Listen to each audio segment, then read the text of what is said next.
उत्तर प्रदेश के मुख्यमंत्री योगी आदित्यनाथ ने हाल ही में अपनी सरकार के 8 साल पूरे होने का प्रचार अभियान शुरू किया। ये बात चौंकाने वाली थी, क्योंकि अगर वह चाहते तो सीधे 10 साल की उपलब्धियों पर अभियान चलाते, लेकिन उन्होंने 8 साल पर ही जोर क्यों दिया? क्या यह संकेत है कि वे 10 साल पूरे होने से पहले ही यूपी छोड़ने वाले हैं? पिछले कुछ हफ्तों में योगी आदित्यनाथ के कई कदमों ने संभावना को और मजबूत कर दिया है। हाल ही में उन्होंने दिल्ली का दौरा किया और हमारी समाचार एजेंसी को एक विशेष इंटरव्यू दिया। यह इंटरव्यू जितना था उससे कहीं अधिक महत्वपूर्ण वे इशारे थे जो योगी ने किए। उन्होंने किसी भी सवाल का सीधा जवाब नहीं दिया, लेकिन उनके जवाबों में जो संकेत छिपे थे वे स्पष्ट रूप से यह कह रहे थे कि योगी अब यूपी से आगे बढ़ने की योजना बना चुके हैं। 8 साल का अभियान, संयोग या संकेत? योगी आदित्यनाथ के 8 साल पूरे होने के प्रचार अभियान ने राजनीतिक हलकों में नई चर्चा को जन्म दिया है। अगर योगी यूपी में 10 साल पूरे करना चाहते थे तो उन्होंने 8 साल का अभियान क्यों शुरू किया? क्या यह संकेत कि वे 10 साल पूरे होने से पहले ही किसी नई भूमिका में आ जाएंगे? क्या यूपी में कोई बड़ा सत्ता परिवर्तन होने वाला है?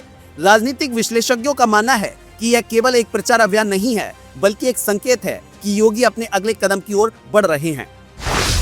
दिल्ली यात्रा और इंटरव्यू, हर जवाब में छिपे संकेत। योगी आदित्यनाथ ने हाल ही में दिल्ली की यात्रा की। यह यात्रा कोई सामान्य राजनीतिक बैठक नहीं थी। इस दौरान उन्होंने कुछ महत्वपूर्ण मुलाकातें की और फिर हमारी एजेंसी को एक अनौपचारिक लेकिन बेहद महत्वपूर्ण इंटरव्यू दिया। इंटरव्यू में उन्होंने कोई भी सीधी घोषणा नहीं की, लेकिन जब उनसे भविष्य की योजनाओं पर सवाल पूछा गया तो उनके जवाबों में एक नया आत्मविश्वास झलक रहा था। प्रश्न: यूपी में 8 साल पूरे हो गए, क्या अगला लक्ष्य 10 साल पूरे करना है? योगी: हमने जो लक्ष्य रखा था वह पूरा हो रहा है, अब समय आगे बढ़ने का है। प्रश्न: तो क्या आप अगले चुनाव तक यूपी में बने रहेंगे?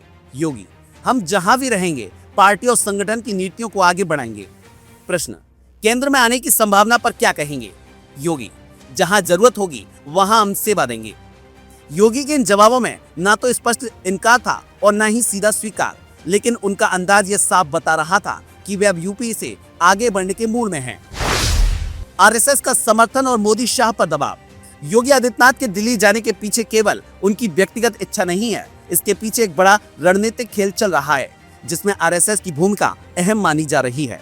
संघ को एक मजबूत हिंदुत्ववादी नेता की जरूरत है, जो उनके एजेंडे को केंद्र में भी उसी शक्ति से आगे बढ़ा सके जैसे उन्होंने यूपी में किया। मोदी और शाह की जोड़ी अब तक पार्टी पर नियंत्रण बनाए हुए थी, लेकिन संघ को अब स्वतंत्र सोच वाले नेतृत्व की तलाश है। योगी इस कसौटी पर खरे उतरते हैं क्योंकि वे मोदी और शाह के फैसलों से प्रभावित नहीं होते। उनकी लोकप्रियता भाजपा के पारंपरिक नेताओं से अधिक है। हिंदुत्व के एजेंडे को पूरी तरह से आगे बढ़ाने की उनकी छवि है। संघ के लिए योगी आदित्यनाथ सबसे उपयुक्त विकल्प बन सकते हैं, क्योंकि वे न केवल एक मुख्यमंत्री के रूप में बल्कि एक राष्ट्रीय नेता के रूप में भी उभर चुके हैं। अगर योगी दिल्ली आए तो क्या होगा? अगर योगी आदित्यनाथ दिल्ली की राजनीति में प्रवेश करते हैं तो भारतीय जनता पार्टी की पूरी सत्ता संरचना बदल सकती है। अमित शाह का प्रभाव घटेगा। अमित शाह अभी तक भाजपा में नंबर 2 की भूमिका में रहे हैं, लेकिन अगर योगी केंद्र की राजनीति में आए तो शाह की पकड़ कमजोर हो जाएगी। मोदी को चुनौती मिलेगी। मोदी हमेशा से भाजपा के निर्विवाद नेता रहे हैं, लेकिन योगी के आने से यह समीकरण बदल सकता है। क्या 2025 में मोदी को 75 साल की उम्र पूरी करने के बाद पार्टी छोड़नी होगी? यह बड़ा सवाल होगा। भविष्य का प्रधानमंत्री कौन? अगर योगी बीजेपी अध्यक्ष बनते हैं तो उनके पास यह शक्ति होगी कि वे अगले प्रधानमंत्री के चयन में महत्वपूर्ण भूमिका निभा सकें। यूपी में अगला मुख्यमंत्री कौन? योगी अगर दिल्ली जाते हैं तो उत्तर प्रदेश में नया मुख्यमंत्री कौन बनेगा? संभावित नाम: number 1 Keshav Prasad Maurya, number 2 Brajesh Pathak, number 3 स्वतंत्र देव सिंह, नंबर 4 किसी नए चेहरे की एंट्री। संभावना है कि बीजेपी एक नया नेता चुने, लेकिन क्या वह योगी जितना प्रभावी होगा? क्या मोदी शाह इसे रोक सकते हैं? मोदी और अमित शाह के लिए योगी का दिल्ली आना सबसे बड़ा राजनीतिक संकट बन सकता है। अगर योगी भाजपा के राष्ट्रीय अध्यक्ष बन जाते हैं तो यह सीधा संदेश होगा कि मोदी शाह की सत्ता कमजोर हो रही है। संघ अगर योगी के साथ खड़ा हो जाता है तो मोदी शाह की जोड़ी के पास बहुत सीमित विकल्प बचेंगे। आखिर में क्या योगी का दिल्ली आना तय है? योगी आदित्यनाथ ने अब तक किसी भी चीज की स्पष्ट घोषणा नहीं की है, लेकिन उनके हाव भाव, उनके बयान, उनका 8 साल का अभियान और उनका दिल्ली आकर इंटरव्यू देना ये संकेत दे रहे हैं कि वे यूपी से दिल्ली की ओर बढ़ रहे हैं। आने वाले महीनों में ये तस्वीर और साफ होगी, लेकिन इतना तय है कि योगी की दिल्ली आने की संभावना को अब नकारा नहीं जा सकता। क्या यह बीजेपी की सबसे बड़ी शक्ति परिवर्तन की शुरुआत होगी? क्या मोदी शाह इस चुनौती का सामना कर पाएंगे? क्या योगी का युग अब राष्ट्रीय स्तर पर शुरू होने वाला है? अगले कुछ महीनों में भारतीय राजनीति का सबसे बड़ा मोड़ देखने को मिल सकता है। ये 30 मार्च की तारीख में सब कुछ तय हो जाएगा या सब तय हो चुका है और ये सिर्फ तारीख में ऐलान करने जा रहे हैं? देखिए विनीता, अब ये जो सच है वो छिपा हुआ तो है नहीं कि भारतीय जनता पार्टी और राष्ट्रीय स्वयंसेवक संघ के बीच में सब कुछ ठीक-ठाक नहीं है। और सब कुछ ठीक-ठाक नहीं है, तो उसके लिए मैं ये कह सकता हूँ कि राष्ट्रीय स्वयंसेवक संघ की तुलना में भारतीय जनता पार्टी का नेतृत्व ज़्यादा ज़िम्मेदार है, या मैं आपको ये कह सकता हूँ कि गलती बीजेपी के नेतृत्व की है।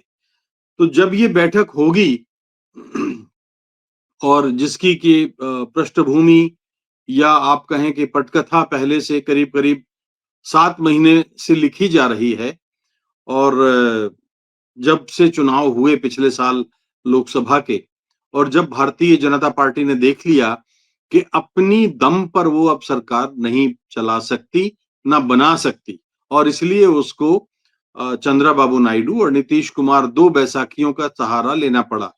इसके अलावा एक बयान जो जेपी नड्डा का आया था, आपको याद होगा कि उन्हें अब आरएसएस की जरूरत नहीं है, तो ये भी पार्टी को बड़ा भारी पड़ा था, क्योंकि भारतीय जनता पार्टी के भीतर तकरीबन 30 से 40% कार्यकर्ता जो संघ से आते हैं, और अधिकांश लोग वो हैं जो समर्पित कार्यकर्ता हैं और संघ की विचारधारा पर में भरोसा करते हैं। तो जब ऐसी स्थिति थी तो जाहिर है नुकसान तो होना ही था। अब 7-8 महीने से भारतीय जनता पार्टी इस बात की कोशिश कर रही है कि संघ को मनाया जाए। 1-2 राज्यपाल बना दिए संघ के जो समर्पित कार्यकर्ता रहे हैं, कुछ और तरीके से संघ के पास अपना संदेश भेजा, लेकिन अब संघ है कि मानता नहीं, तो अब क्या करेंगे? अब संघ नहीं समझ पा रहा है, मोदी जी ये नहीं समझ पा रहे हैं कि संघ को आखिर अब कैसे मनाया जाए, क्योंकि सबसे जो नाराजगी की वजह है वो तो खुद बीजेपी का आला कमान है, नेतृत्व है। तो 30 तारीख की बैठक से कोई बहुत उल्लेखनीय बात निकल के आएगी और हम पत्रकारों को बहुत कुछ मिलेगा, मुझे फिलहाल तो नहीं लगता। और आप हमसे जुड़े रहने के लिए सब्सक्राइब करें YouTube पर, फॉलो करें Twitter पर और लाइक करें Facebook पर। और ज्यादा जानकारी के लिए आपको टाइप करना होगा सिर्फ न्यूज़ नशा।